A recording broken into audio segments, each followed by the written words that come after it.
Привет. Привет, Бакар. Привет. Меня Здрасте. слышно? Да, отлично слышно. А, Хорошо видно. Будешь тогда представлять? Да, я очень быстренько все это скажу сейчас. Мгм. Как ты? Все хорошо? Да, все норм. А, так, народ подключается. Добрый день, вечер, утро. У кого что? Якутск, добрый вечер, Республика Саха. Сегодня мы продолжаем наши эфиры. Продолжим наш эфир по теме деколонизации России. И попросили Бакара Янгулбаева, чеченского правозащитника-юриста, дать комментарии по своему посту, да, который ты посвятил как раз вот этой теме. Но сначала я бы хотела задать быстренько пару вопросов, да, буквально вот новость была о возвращении в Чечню Идриса, как ударение Арсамикова, Да. которого задержали в аэропорту Домодедово, и он записал покаянное видео, где говорит, что собирается жениться и отправиться на спецоперацию. Ты можешь как-то прокомментировать?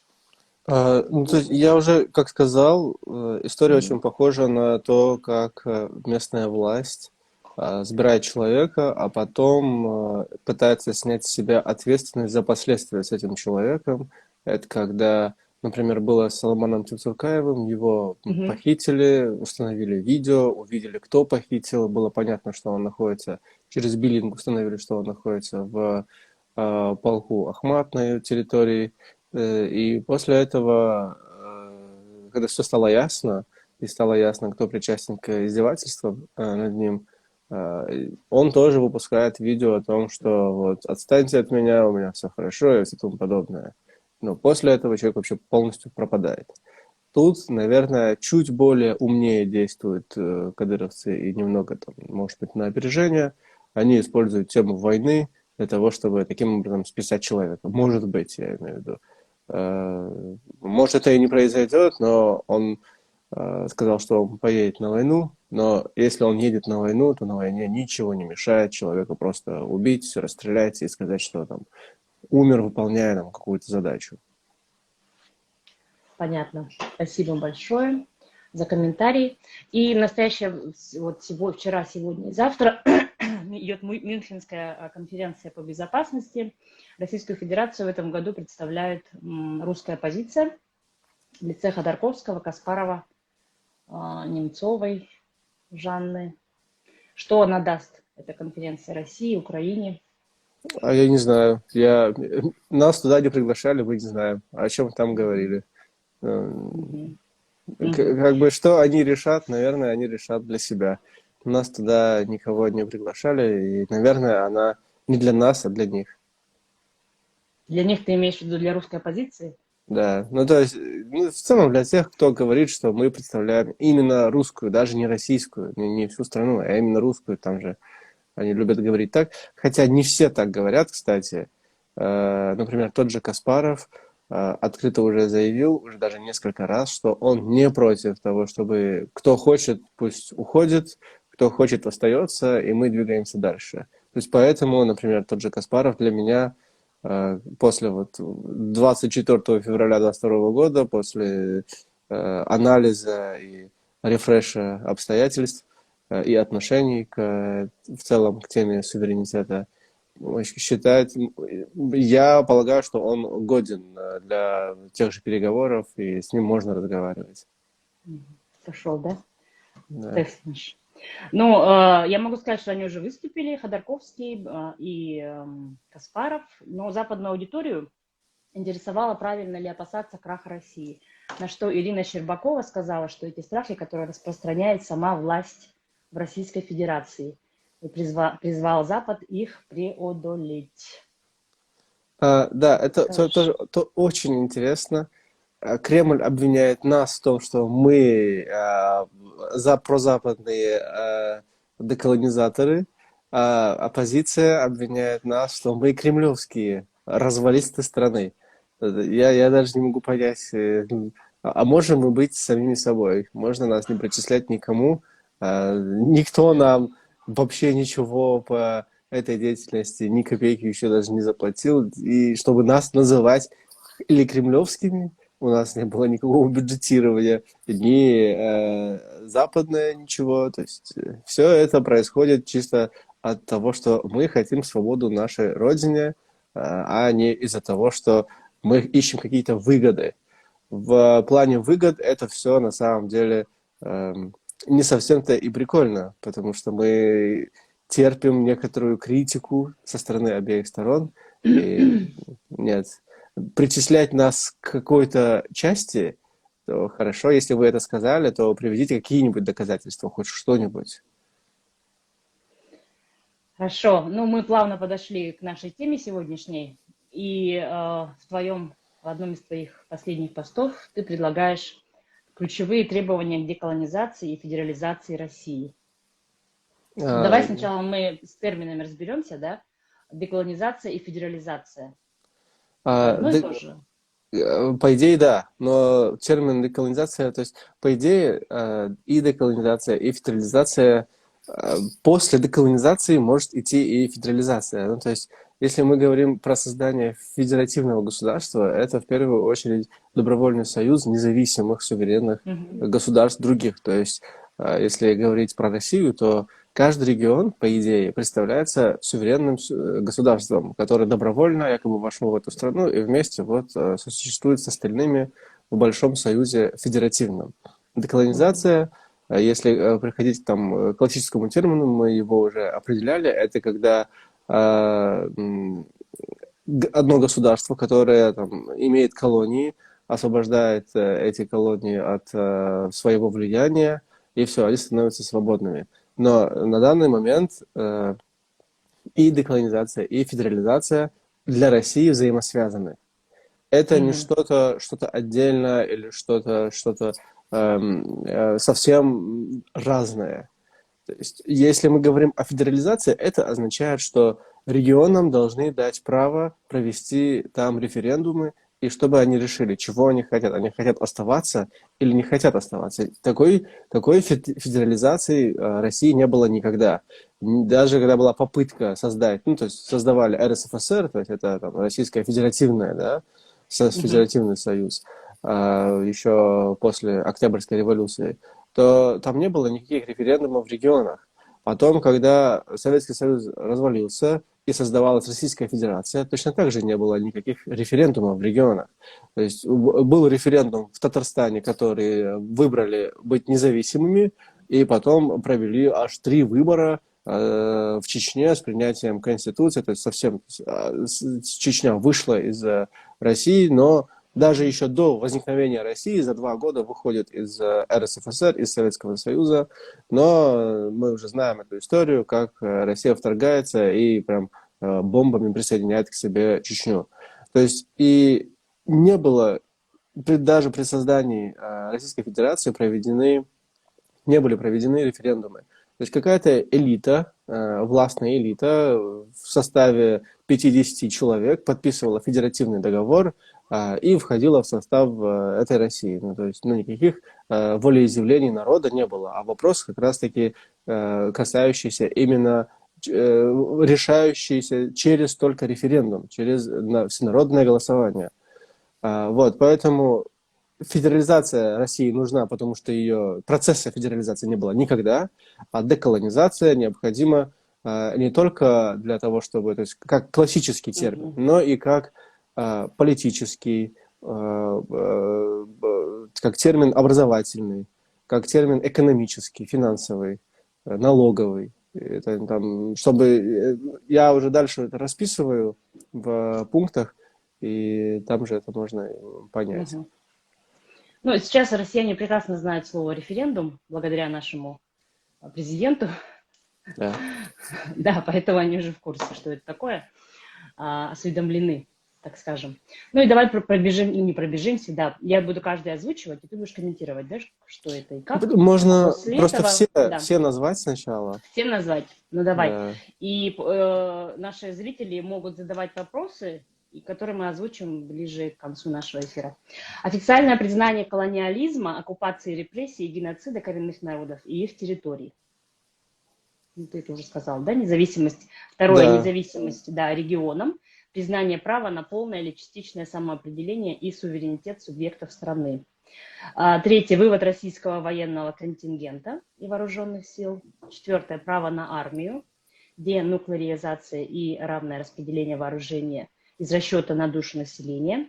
Номер 5 – право на двойное гражданство и или резидентство. 6. Возмещение морального вреда в материальном виде за геноцид, этноцид и репрессии коренных народов. 7. Взаиморасчет по налогам, пенсиям и другим социальным выплатам. 8. Расчет за израсходованные ископаемые и ресурсы. 9. Перезапуск и перезаключение контрактов с ресурсодобывающими и перерабатывающими российскими госкомпаниями. И 10. Право на дерусификацию. Язык бюрократии, процесса и делопроизводства заменяется родным. Вот, первое, то, что у нас было, официальное признание колониализма, оккупации, репрессий, геноцида коренных народов и их территорий. Тут имеется в виду, то есть это на самом деле самое тяжелое и самая главная часть, потому что через это проходит и деимпериализация сознания людей. То есть ты через то, что ты признаешь, что ты виновник оккупации, геноцида, репрессий коренных народов, то, что ты завоевывал их территории, то, что у тебя была колониальная страна. Ты это признаешь на законодательном уровне, то есть вносится отдельный закон. И после этого это еще должно вноситься в школу, в учебники истории, чтобы людей с детства учили этому. Как это происходит в Британии, в Канаде, в США, в Испании, во Франции, в Бельгии, в Нидерландах и в других, которые были колониальными империями. В России такого нет. В России указывают, что якобы несли цивилизацию. Ну, мы этого уже в прошлый раз касались, что Россия не несла цивилизацию, а она просто захватывала города или места, которые уже были цивилизованы на тот момент. Вот. Но необходимо пройти этот первый пункт для того, чтобы в первую очередь произошло осознание ошибки, ну, если даже не ошибки, но осознание, скажем, этого греха. Признание вины. Да. Вот. И независимость регионов.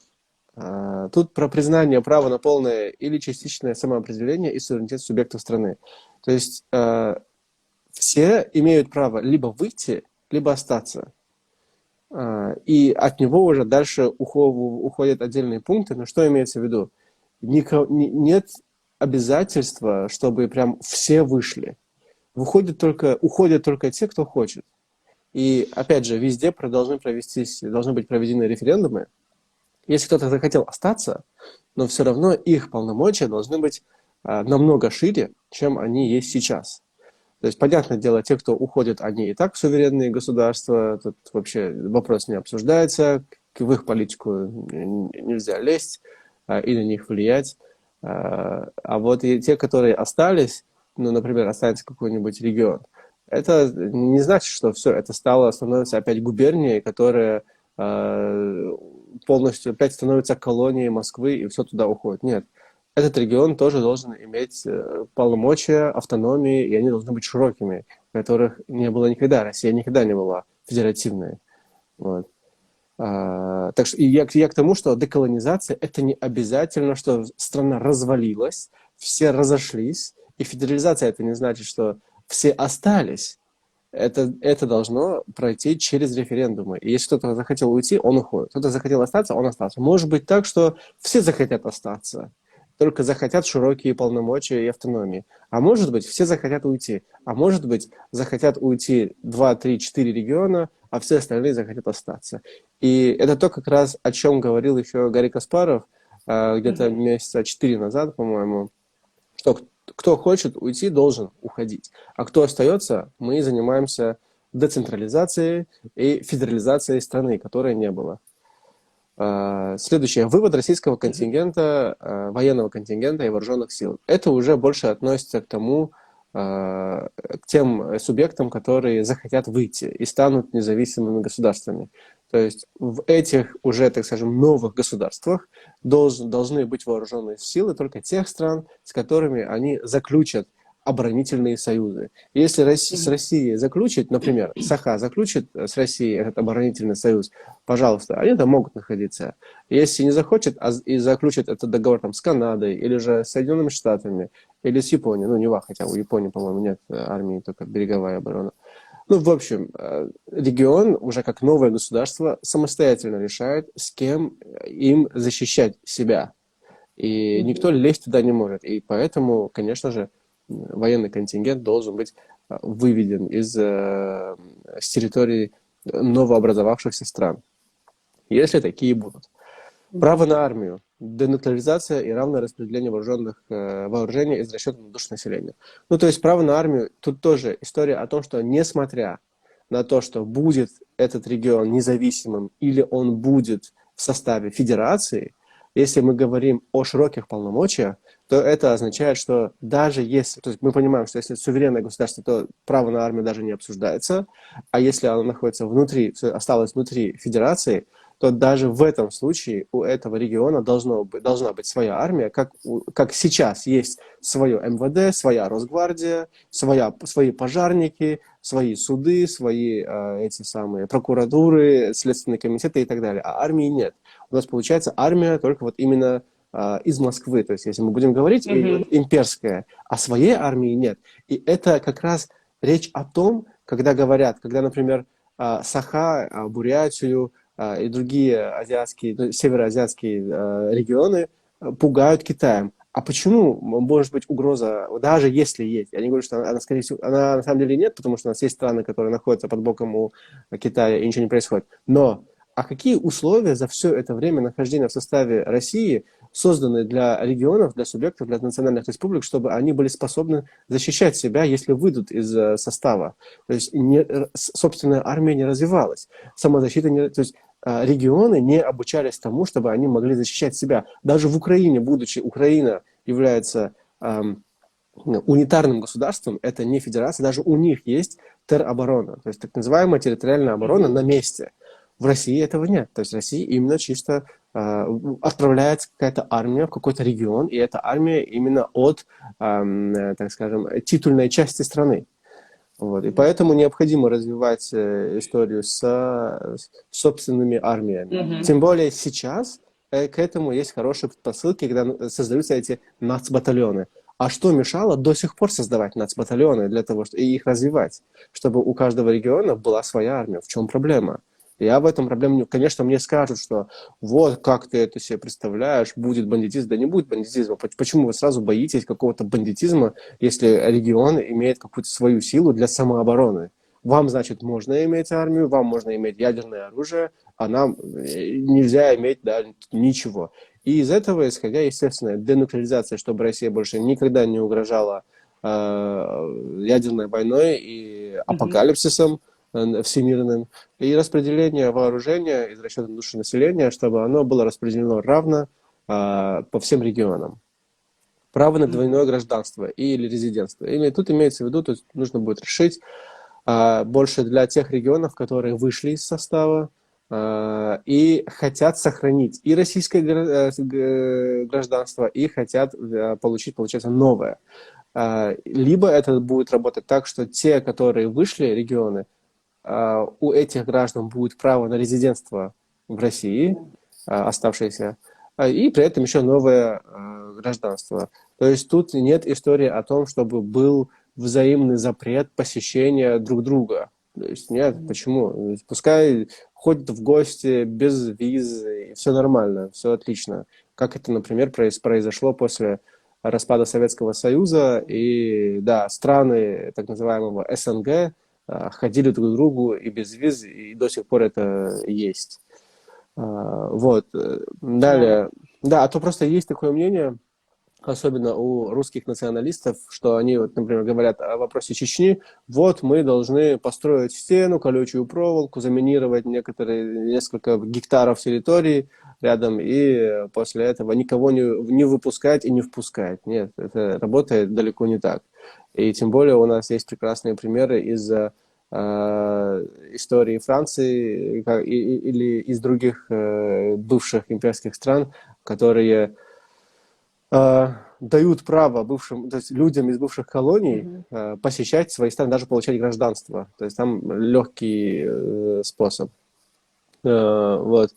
Далее у нас идет пункт возмещения морального вреда в материальном виде за геноцид, этноцид и репрессии коренных народов. Я думаю, тут мало что нужно объяснять, тут всё вроде бы как понятно, что вот ты признаешь, что ты совершил преступление, это преступление имеет массовый характер, он без срока давности, значит, тебе еще после твоих извинений, после того, что ты признал это, тебе необходимо еще и возместить вред физический, там, моральный, материальный, и так далее. То есть тут вроде понятно все. Вроде бы все Кстати, понятно, но на самом деле такой сложный, да, такой вопрос. это сложно, Ну, потому что да, тяжело принять. Вот это как у нас, как это я будет. когда Мгм. там боролся с пытками в России, больше всего, чего не хотели делать сотрудники, которые пытали людей, это извиняться перед потерпевшими. То есть вот это они не хотели. То есть это вот Да. надменность, она, конечно, сидела. И, естественно, то есть я это не затронул, в часть деколонизации тоже входит и э, извинения, официальные извинения президента страны, который будет избираться, там, через сколько он будет, я не знаю, в будущей России, там, через 4, 5 или 6 лет, как изменится законодательство. Но, как, например, во Франции, э, приносит каждый президент, каждый раз, когда избирается, он всегда приносит извинения за то, что творил их страна творила в колониях там, в Африке или в других местах. Это совершенно нормально. Когда у тебя нет комплекса, когда ты избавился от комплекса имперца, когда ты не считаешь себя уникальным, самым лучшим, классным и крутым, что ты нес якобы цивилизацию, а ты признаешь, что ты нес смерть, ты проливал чужую кровь, я не знаю, огромными литрами. Вот. Следующее у нас взаиморасчет по налогам, пенсиям и другим социальным выплатам. Это как раз та часть, налоговая деколонизация, когда вот мы говорим, Мгм. деколонизация это вот одна из ветвей деколонизации, именно налоговая. Сейчас Россия в плане даже налоговой системы является централизированным унитарным государством. Все налоги федеральные, есть федеральные налоги, есть региональные налоги. Мгм. Региональные налоги это просто мелочь, это капля. А федеральные налоги, которые собираются с каждого региона, они все идут в Москву, вот именно в Москву. И Москва таким образом получает двойной эффект от налогов. Москва те налоги, которые зарабатывает, себе оставляет, и еще получает налоги, которые из регионов. Например, у нас самые главные основные налоги это акцизы, НДФЛ, НДС, потом пенсионные, и, ну, которые делаются, и забыл. Ну, в общем, элементарно, вот вы идете покупать хлеб и там, сникерс или что-нибудь в магазин, проценты с этой покупки идут не в Саха, не в там, Чечню, не в Татарстан, а в Москву. Туда уходит каждая ваша покупка. И потом уже Москва решает, кому сколько денег давать. Она распределяет. Может себе оставить, может там дать, сюда. Вот. И мы оказались, Поэтому, республика, да, и республика Саха оказалась на втором месте. да, Как то есть удивительно, как это могло быть с дотационный такими, регион. да, как это вообще могло произойти, учитывая, что какая вообще, по идее, по ресурсам богатый регион Саха. В общем, от этого необходимо тоже избавляться и давать возможность. То есть, опять же, мы говорим, если страна становится, то есть регион становится абсолютно независимым, Россия, в принципе, туда не может лезть, но если страна, республика, либо регион остается в составе России, то вот должна произойти деколонизация в части налоговой системы. Да. А, Вот то, что я указал пенсии, социальные выплаты, это уже больше, конечно, касается тех республик, которые выйдут, или регионов, которые выйдут из состава. Допустим, это тоже обсуждается часто, что если вы выходите, то мы вам якобы ничего не платим. Но это будет нечестно, потому что люди, которые работали на государство, платили эти выплаты, делали в пенсионные, с них платили еще в фонды российские, они имеют право на эту пенсию. Они работали на это государство, там, не знаю, 10 лет, 20 лет, 30 лет. И с этим человеком, если он даже стал гражданином теперь новой страны, должны рассчитаться. Это то, кстати, что требовала еще Чечня в свое время. Мгм. Вот, поэтому взаиморасчет по пенсиям и социальным выплатам тоже должен произойти. Восьмое – это у нас расчет за израсходованные ископаемые ресурсы. Это тяжелый, на самом деле, пункт. Его необходимо будет прям делать, изучать и проводить детально, потому что нужно будет выяснять, сколько денег вообще получили за этот расход ископаемых ресурсов, и сколько из этих денег пошло на развитие этого региона. Мгм. Вот. Сколько вообще денег из того, что продано, ну, вот, например, если берем Саха, сколько за продажу золота и бриллиантов в итоге сама Саха получила. И то есть, тут тоже дебет с кредитом необходимо свести и рассчитаться. Потом перезапуск и перезаключение контрактов с ресурсодобывающими и перерабатывающими российскими госкомпаниями. То есть у нас сейчас вообще ресурсы, они являются собственностью не... То, что они Мгм. не являются собственностью народа, это так понятно, но они не являются собственностью даже самих субъектов. Это собственность именно Москвы. И Москва решает, кто будет добывать, кто будет перерабатывать, куда это все будет идти и куда будут платиться акцизный налог за это все. И это, естественно, все необходимо тоже переделывать, потому что сам регион, по идее, это сам регион должен решать, с кем ему заключать эти контракты, если хочет, с теми же госкомпаниями российскими, хочет с компаниями, которые из другой страны, если им кажется, если этому региону и власти этого региона кажется, что технологии другой страны намного лучше, ну, я не знаю, там, Мгм. американские, канадские, австралийские, неважно. Вот. И этот пункт касается, опять же, также и в части республик, которые выйдут, либо регионов, которые выйдут из Да. России, и в части тех, которые захотят остаться. Это так называемый, мы можем это назвать деколонизация в части э, контрактов, добычи и переработки ресурсов. Ну и завершающее это право на диверсификацию. Дело в том, что мы все жалуемся на то, что языки наши родные умирают, а это все происходит в первую очередь потому, что язык всегда умирает, если он не является языком бюрократии и процесса. Ну, то есть в Мгм. судах, в прокуратуре, в Следственном комитете, в банковской системе, в налоговой системе, в госучреждениях и вот во всех этих местах, если люди будут говорить на том языке, на котором пишут официальные лица и пишутся официальные документы. Поэтому для того, чтобы бороться с тем, чтобы язык не исчезал, чтобы бороться с исчезновением родного языка, его необходимо просто вводить в бюрократию и в процесс. Мгм. У нас, тем более по конституциям национальных республик, всегда там несколько государственных языков, но почему-то используется только один русский, что тоже неправильно.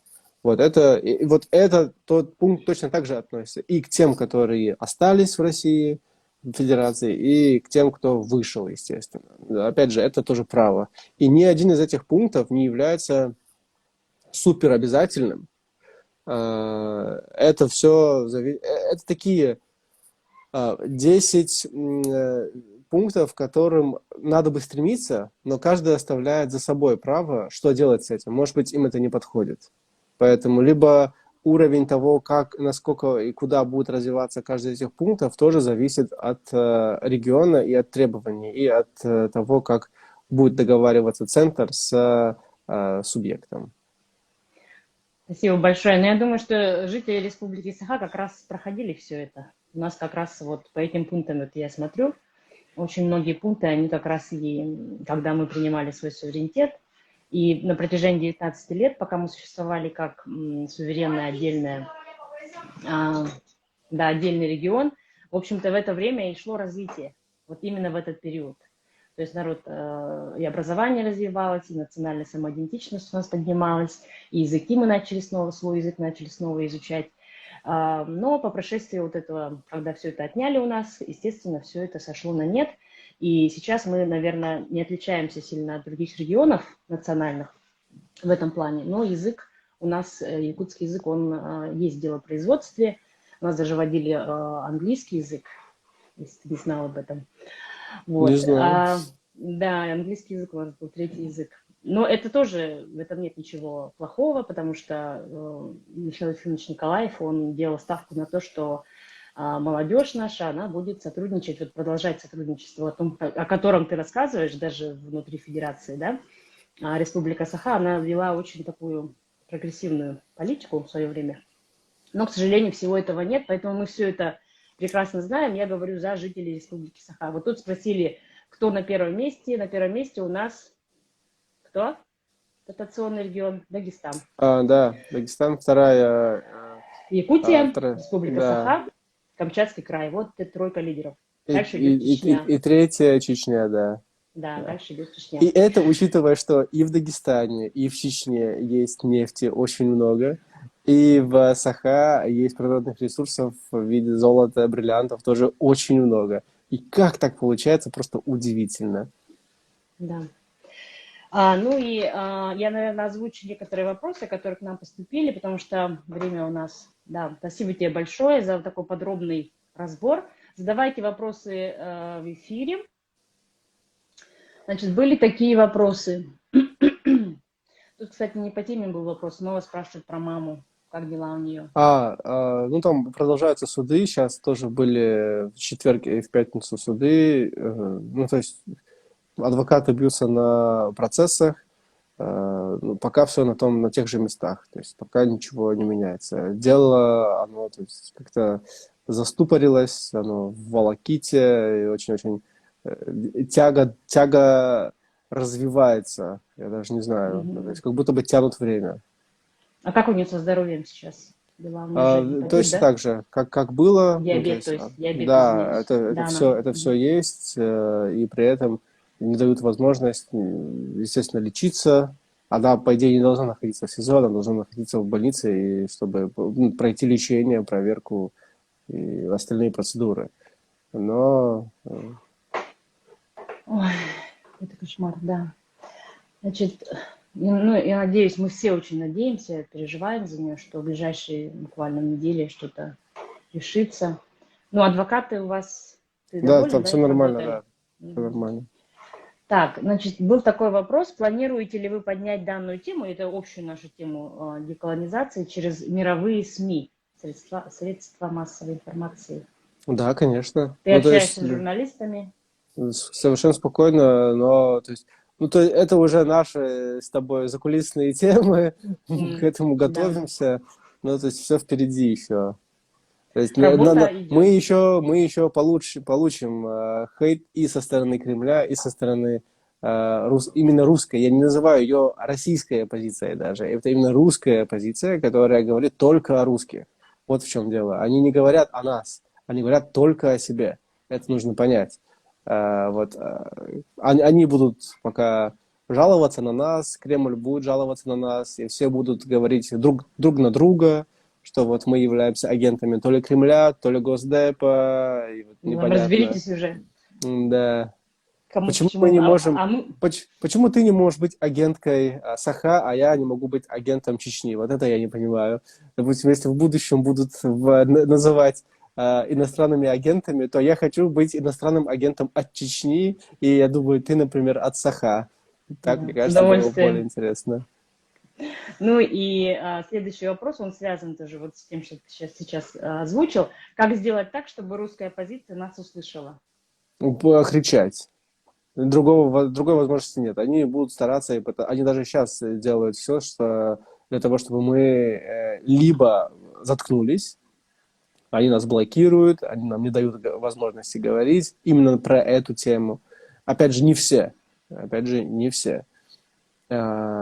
И нам приходится прям идти к ним, приходить и заявлять о себе. Пока мы будем молчать, мы, конечно, удобны.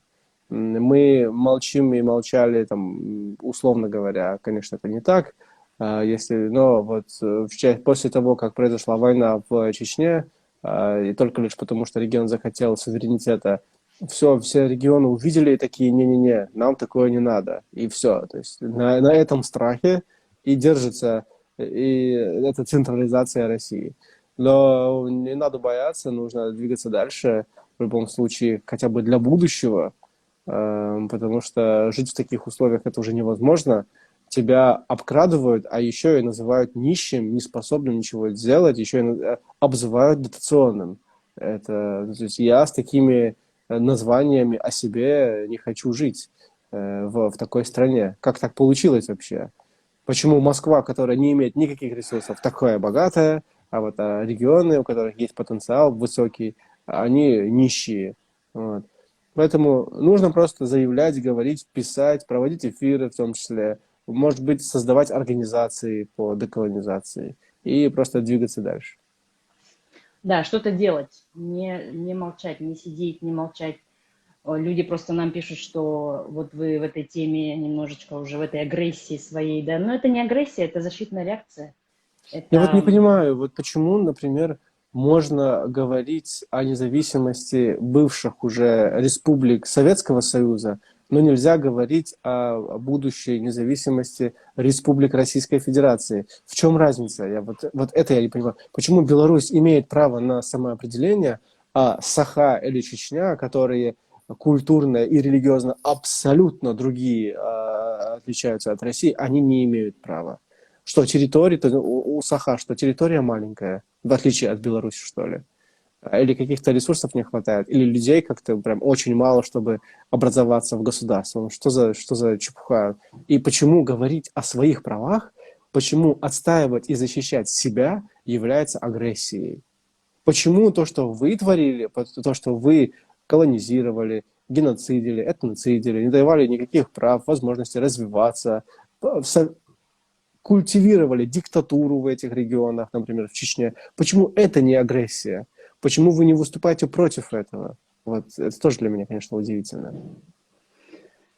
да, ну вот следующий вопрос, он как раз тоже с этим связан. Как планируете поднять тему деколонизации среди общества национальных регионов?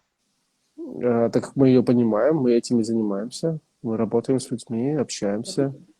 тут, наверное, вопрос еще стоит в том, что мы это делаем через... У нас нет ресурсов там, финансовых, да, чтобы вот такую пропаганду активную, контрпропаганду активную, да, провести. Борьбу с Мы это, пропагандой. борьбу с пропагандой, Да. да, проводить также в тех же объемах. Но, допустим, в Республике Саха тот же WhatsApp, да, он очень распространен. Там в отдаленных селах нет возможности зайти в VPN подключить, и там интернета иногда часто не бывает. Вот это, конечно, для нас большая проблема, и поэтому мы, как площадка, мы, конечно, говорим об этом людям, и люди, они должны это все транслировать уже в своем каком-то ближнем кругу. Ну смотри, мы Думаю, точно пользуемся Инстаграмом, Ютубом, Твиттер, тот же Телеграм, тот же Фейсбук. Всем этим пользуемся. Все, то есть, человеку не доставляет никакой проблемы. Россия совершенно неплохо открыта для получения информации. То есть пока через что. те же технологии, через тот же VPN. Никакой проблемы в этом нет. И, конечно, человек не рождается сразу же сознанием того, что вот там я родился в Башкортостане, и все, и я должен быть независимым. Нет, так не происходит. Там с людьми надо работать, с ними надо общаться, с ними надо разговаривать, до них надо доносить их историю, как она переписывалась, как их использовали в пользу той же Москвы, и проводить в этой части тяжелую работу на самом деле, и очень Да. долгую.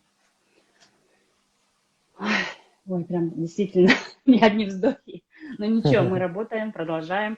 Как Это на будем самом деле, это входить? все Да, по чуть-чуть, понемного. Все да. по чуть-чуть. Все Слона не сразу надо не... есть, да, быть Да, ты не кусочками. сможешь его проглотить. Поэтому все понемногу, все по чуть-чуть. Как будем входить в международную финансовую систему? Такой вопрос. Есть в этом какая-то проблема? Не знаю. Такой Заключается... вопрос. Я просто не вижу проблемы вхождения в международную финансовую систему.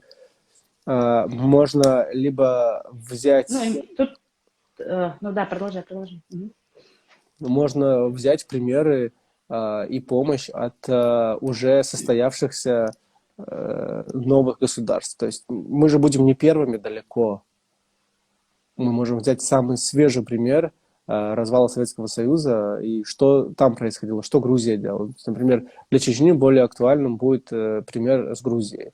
Для, я не знаю, для азиатской части, наверное, будет рядом хорошим примером история с Казахстаном. Вот, и с этим не будет никаких проблем. Плюс есть примеры того, как работает, как сработала деколонизация там, Великобритании, Франции и остальных, что там происходило, что происходило с финансовой системой их бывших колоний. Так что я не вижу, что в этом будет какая-то проблема. Да, нам нужно приглашать еще, видимо, из Казахстана, да, активистов. Да, ну, чтобы, например, чтобы Да, объясняли чтобы наиболее близко, как у них все происходило, то есть как все было. Примеры уже так. есть. То, о чем мы говорим, это не что-то, на самом деле, новое. Это то, что уже происходило очень и очень много раз. Просто, с другой стороны, конечно, люди хотят, а что вы тут будете делать, а что вы здесь будете делать. И обычно, чаще всего, это люди, которые...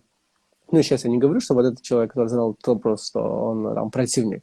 Но я часто слышу и вижу хейта со стороны, условно, титульной нации России, что они... А что вы тут... А где у вас деньги будут? А что у вас тут будет?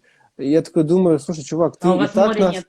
Да, ты и так нас не поддерживаешь. Наверное, ты должен радоваться, что у нас ничего не будет, и мы от тебя отсоединяемся. Просто радуйся, я не знаю, устрой масленицу по этому поводу. Так, вопросы здесь. Насколько мы близки к освобождению в процентах? Никто не даст такую информацию. Вообще никто. В процентах, в дробях, ни в числительных, ни в каких. Такую надо работать просто каждый день. Да. Так, еще были какие-то вопросы или не было уже больше? Про маму спросили мы. Да, Вы делаете большую работу. Ой, мы делаем очень большую работу. Так, к сожалению, таких как Гарри Каспаров или Игорь Яковенко, адекватных людей мало среди оппозиции. Ну, я как раз делаю, кстати, список оппозиционеров, которые для меня кажутся договорительными, с которыми можно разговаривать, у которых у них могли быть, конечно, ошибки в прошлом, но после начала войны они их неплохо отрефлексировали, эти ошибки, и двигаются дальше. Пока в этом списке, по-моему, только 8 человек. Но это именно политики, не СМИ, вот чисто политики. Понятно. С которыми тоже нужно будет, да, вести диалог. Ну, то есть с ними можно, да. Да, с ними, ну и нужно, наверное, да, работать уже через них, как-то, может быть, информацию доносить. Как республикам грамотно выйти из состава РФ? Ну, все это время, на самом деле, если говорить про грамотность, была возможность, развивая именно финансово-экономическую часть регионов, то есть твоя финансовая независимость делает тебя независимым и политически, и в правовом смысле, и в территориальном смысле, и во всех остальных смыслах. Это как, например, та же история с социальной ячейки. Из семьи отделяется ребенок и идет в самостоятельную жизнь, когда становится финансово независимым и самостоятельным. Точно так же. Но например, в Чечне все ресурсы, которые должны были идти на развитие экономики и промышленности, и инфраструктуры, шли на то, чтобы установить диктатуру и покупать дорогие машины Кадырову. Вот в чем проблема. То есть, если говорить про грамотность, можно было этим всем заниматься. Ну, и сейчас можно не забыть это и там, опять начать. Но, конечно, грамотный выход из состава – это в первую очередь через референдум и развитие экономики, а не через войну. Сейчас вообще нет даже необходимости делать это через военные действия, потому что они не приводят к чему-то хорошему, потому что после это разруха, после это всегда плохо. Опять, но я не знаю, как избежать этой ситуации, когда ты не вторгаешься в Россию, а как, например, в Чечне было. Чечня самоопределилась, и Россия же напала на Чечню, присоединять ее. Вот, я не знаю, как преодолеть вот эту часть, чтобы Россия на тебя не напала. Как она напала и на Украину, как она нападала Болезненная, и да. на Грузию, да.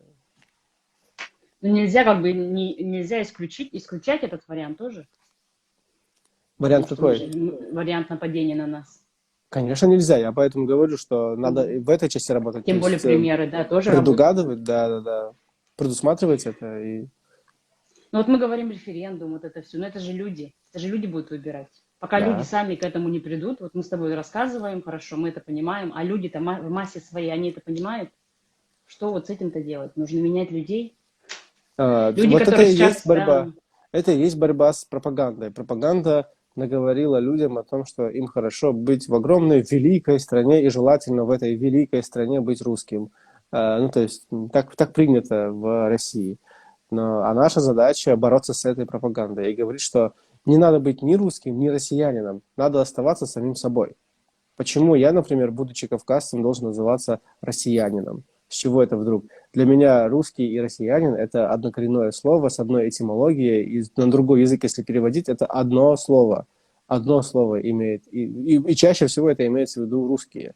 Но я не русский, я никогда не был, и россиянином я не был. Я вообще с рождения до 2004 года был гражданином Чеченской республики Ичкерия, вообще независимым государством. У меня были свои документы, пока мне новые не дали через новую администрацию.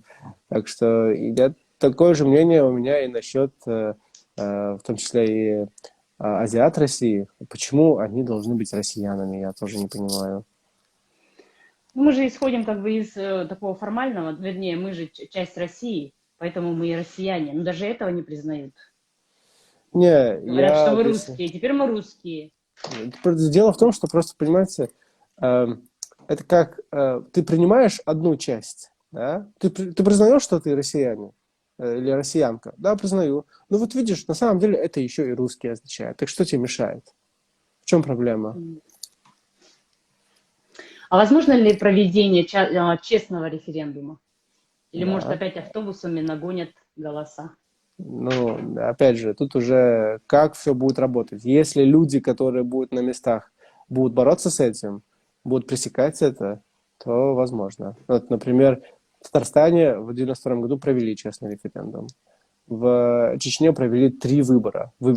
Дважды выбрали президента, выбрали конституцию, парламент, и все нормально. И была проверка, то есть наблюдатели из ОБСЕ, и из других независимых государств, и все признали, что это все было честно. Да, честные выборы невозможны, тем более в Республике Саха мы голосовали против поправок в Конституцию, это был один из лидеров, да, по России. Еще были здесь вопросы, я вот так листаю сейчас. Угу. YouTube, у вас есть канал? У тебя есть канал YouTube свой личный? У меня есть, но я его особо не веду. У меня времени не хватает. У нас есть канал Free Якутия Foundation, одноименный, так же как Инстаграм, и Телеграм у нас есть, и Твиттер.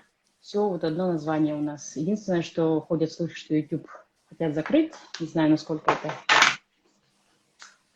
действительно так. У нас проходит почти час, и у меня вот такой вопрос.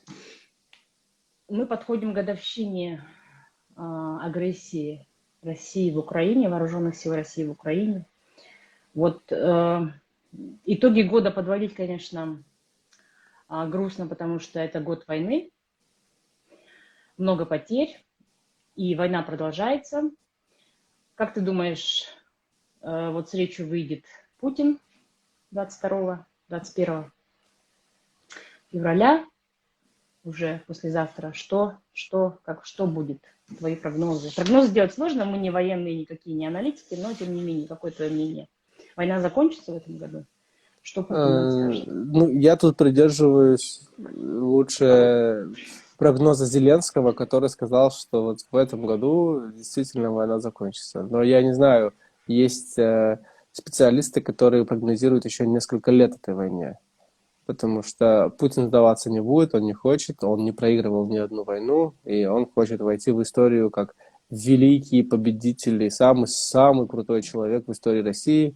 И плюс еще и не амбициозный, потому что он все еще, это у нас единственный чувак, у которого нет Героя России, звания Героя России. У Путина его нет. Я думаю, это специально идет к тому, чтобы говорить, вот, про Сталина говорят, у него не было имущества, вот вся эта история пропаганды вокруг личности. Я полагаю, он вот стремится тоже к тому, что он даже, будучи таким великим, не наградил себя даже вот званием Героя России. Так что вот прогнозы Зеленского это 1 год, а прогнозы специалистов это еще несколько лет. Ну, посмотрим. Ну, я как женщина, как мать, я всегда, у меня всегда надежда есть, что в этом году закончится, в ближайшие месяцы. Все время приближаю конец этой ужасной войны. И призываем, конечно, всех граждан России и наших республик тоже отказаться от участия в войне, по возможности избежать мобилизации. Мы все инструкции, все это готовим на разных языках. Пожалуйста, пользуйтесь, обращайтесь к нам за помощью, если вам нужна какая-то помощь, юридическая помощь.